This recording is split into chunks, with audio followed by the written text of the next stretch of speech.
अब एक बिल जिस पर कांग्रेस बहुत बोल रही है, कांग्रेस के नेता आपको बहुत, ऑपोजिशन के बहुत सारे नेता उस पर बोलते हुए दिखाई दे रहे होंगे, टैक्सेशन लॉ वाला जो बिल है, कि वो जिस पर हमने एक प्रोग्राम भी किया था उस पर कि यूपीआई पर क्या चार्ज लगेगा। इस पर अगर आपको लगता है कि ये आम लोगों से जुड़ा हुआ बिल है और इस पर सरकार से पूछने के लिए बहुत सारे वाजिब सवाल हैं, तो फिर नुकसान किसका हुआ कि अगर वो बिल जो है 4 मिनट में पास हो गया था।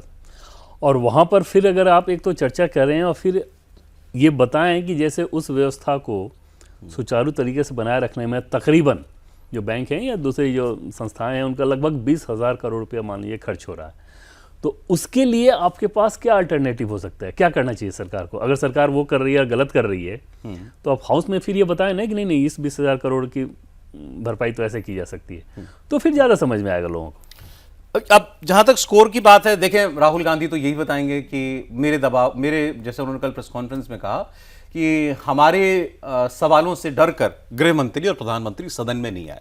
अपनी जीत तो वो सबसे बड़ी ये बताएंगे कि नहीं आ पाए, फेस नहीं कर पाए पार्लियामेंट को, होम मिनिस्टर और प्राइम मिनिस्टर। सरकार की जहां तक बात है, सरकार के लिए तो सबसे बड़ी रिलीफ की बात यह है कि इस चौतरफा हमलों के बीच राम मंदिर का मामला और स्टूडेंट्स का मामला, सब कुछ ये सत्र खत्म हो गया, निपट गया एक तरीके से। भाई एक बार जब थोड़ा ज्यादा बॉलिंग थोड़ी ज्यादा तेज हो रही होती तो किसी तरह बैट्समैन ये चाहता भाई ये ओवर खत्म हो जाए, तो वो ओवर निकल गया बीजेपी के। इसमें बहुत आक्रामक गेंदबाजी हो रही थी। अब अगला सत्र आएगा, वो नई कहानी होगी, तब तक ये मुद्दे पीछे जा चुके होंगे, वो बिल्कुल नई कोरी स्लेट से शुरू होगी बात। तो बीजेपी के लिए ये चीज रिलीफ वाली है। हाँ, और सरकार के लिहाज से सौरभ इसमें कोई भ्रम नहीं होना चाहिए कि वाकई कांटों भरा सेशन एक तरह से था कि बहुत सारी चीज़ें चल रही थी और उस सेशन में अपने काम को, अपने एजेंडे को करा लेना। अब जैसे सरकार की एक मंशा तो थी, भले ही लिस्टेड ना रही हो, लेकिन वो तैयारी तो नजर आ रही थी कि वुमेन रिजर्वेशन बिल और डिलिमिटेशन बिल आप लेकर आएंगे और ये कराया जा सकता है। बार बार हालांकि हम लोग इस बात को कह रहे हैं कि क्योंकि वो एजेंडे में नहीं था लिस्टेड, लेकिन एजेंडे का मतलब क्या होता है, वो तो कई बार 1 घंटे पहले भी वो चीज़ आ जाती हैं। वो तैयारी तो समझ में आ रही थी, वो नहीं करा पाना वो एक निराशा की चीज़ सत्ता पक्ष के लिए हो सकता है, लेकिन वो आगे ऑन रहेगा। दूसरी चीज़ की FCRA आप पास कराना चाह रहे थे, अमेरिका में भी हलचल हो रही है, यहाँ पर हलचल हो रही है, तो उस पर एक ज़्यादा आप कहें कि कॉशस अप्रोच सरकार ने अपनाया है कि JPC को भेजने का ये फैसला लिया जा रहा है। तो वो भी एक समझदारी वाली चीज़ आप कह सकते हैं कि ऐसे बिल को लेकर अगर कई बार हम लोग देखते हैं ना कि भ्रम फैला दिया जाता है इस तरीके से कि हकीकत किसी को जानना ही नहीं है।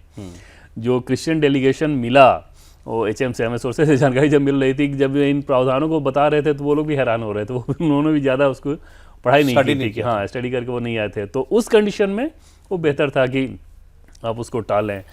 कितना हास्यास्पद कॉन्ट्रडिक्शन है, जरा आप सोचिएगा इस बात को कि ये टैक्सेशन वाला बिल जो है, ये ऑपोजिशन कह रहा है कि अमेरिका के दबाव में आप इसको लेकर के आ रहे हैं कि अमेरिका के जो वीज़ा मास्टर कार्ड है उनको लेवल प्लेइंग फील्ड नहीं मिल रही है, और FCRA पर अमेरिका ही पुश कर रहा है सरकार को कि बिल मत लेकर के आइए आप ये।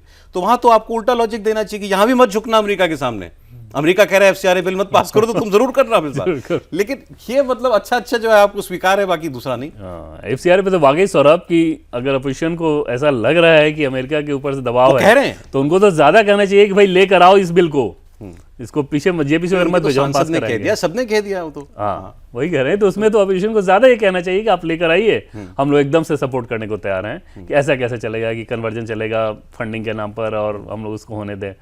तो वहां तो एकदम से सीधे दिख रहा है सौरभ की क्या स्ट्रेटजी है। तो अब क्या, ये बड़े बिलों के लिए किसी स्पेशल सेशन का इंतजार करें या अब से लेकर के विंटर सेशन के बीच में, या फिर अब जो होगा शीत सत्र में होगा? अभी इसमें सौरभ वो विंडो खुला रहेगा। अच्छा। वो वैसा होगा ही ये नहीं। कल भी कांग्रेस पार्टी के वो जो एक सांसद हैं, नाम नहीं लिया जाए, जो शिगुफे छोड़ते रहते हैं, तो कल उन्होंने शिगुफा छोड़ा था कि सितंबर लास्ट वीक में, और वो सितंबर लास्ट वीक नहीं, सितंबर में वो बुलाया जा सकता है, अगस्त लास्ट वीक या सितंबर फर्स्ट वीक में स्पेशल सेशन बुलाया जा सकता है। फिर उसके बाद सत्ताधारी पक्ष ने तुरंत उसको खारिज किया और समझ में आ गया कि फिर वहीं से चला है।